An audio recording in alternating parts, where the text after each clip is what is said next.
હોળી ધૂળેટીનો ઉત્સવ માતમમાં ફેરવાયો। મહેસાણાના ભાંડુ ખાતે નહેરમાં નહાવા પડેલા 2 યુવાનો ડૂબ્યા। મૃતકોના મૃતદેહને મહેસાણા સિવિલ ખાતે પોસ્ટમોર્ટમ માટે લાવવામાં આવ્યા હતા। ધૂળેટી નિમિત્તે રંગાયેલા યુવાનો નહેરમાં નહાવા માટે પડ્યા હતા, જેમાંથી 2 યુવાનો ડૂબી જવાથી મોતને ભેટ્યા હતા। મહેસાણાના મોટીદાવ ગામની કેનાલમાં ડૂબી જતા 2ના મોત। ધૂળેટીની ઉજવણી બાદ પમ્પિંગ સ્ટેશન પાસે આવેલ કેનાલમાં નહાવા માટે ઉતરતા 4 પૈકી 2ના મોત।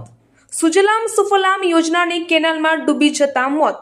ઠાકોર જયરાજ પોપટજી ઉંમર 14 વર્ષ અને ઠાકોર વિજયજી વિનોજીનું મોત। મહેસાણા ફાયર વિભાગે મૃતદેહને બહાર કાઢ્યા। રિપોર્ટર રમીલાબેન ભાવસાર, મહેસાણા।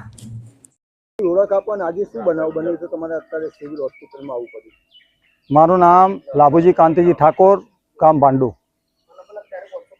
શું બનાવ બન્યો? આજે ધૂળેટીનો પર્વ હતો અને અમારા ગામના 4 થી 5 છોકરા બધા ધૂળેટીમાં કલર અને બધું કલરથી બધા રંગાયેલા હતા। બધા નહેરની અંદર નાહવા ગયા હતા। એમાં 2 છોકરા એવા સમાચાર મળ્યા કે 2 છોકરા ડૂબી ગયા। બીજા છોકરા આજુબાજુના હતા, બધા ભાગી ગયા। એમની શોધખોળ ચાલુ છે અને 2 જણની ડેડ બોડી મળી છે। એમને લઈને અમે સિવિલ હોસ્પિટલ મહેસાણા આવ્યા છીએ। એકનું નામ છે જય પોપટજી, જય અજયજી ઠાકોર, બીજાનું નામ છે વિજયજી વિનુજી ઠાકોર।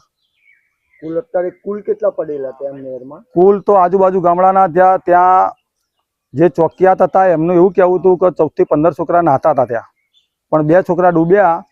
એટલે એવા સમાચાર મળ્યા કે 2 છોકરા ડૂબ્યા એટલે બીજા બધા આજુબાજુ ભાગી ગયા છે।